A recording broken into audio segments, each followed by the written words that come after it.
Днеска ви представям тия конзолки за гипсокартон. Много приятни.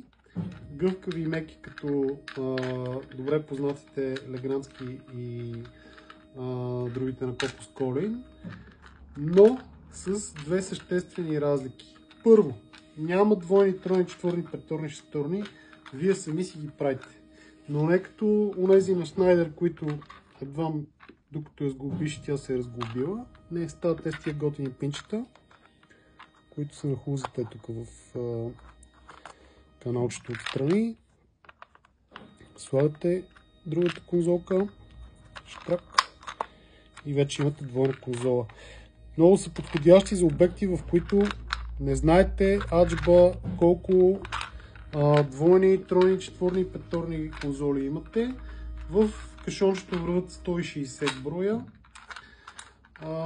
с 50 броя съчленяващи елементи на цена от 256 лева с доставка до офисна Екомт. Много добра цена. Ако имате голям обект и се чуете колко двойни, тройни, четворни конзоли ви трябват, няма вече какво му мислите, просто взимате едно кашонче под мишница и отивате да бачкате. Регулярната цена е 2 лева, но на кашон е 256 лева, което е 1,60 лев за брой с отстъпката. И така. Втората голяма екстра е, че всъщност имаш възможност да сложиш винчетата след това на контакта или на ключа, на който ще присъединяваш, от която страна пожелаш. Дали ще е отгоре и отдолу, или ще е отляво и отдясно.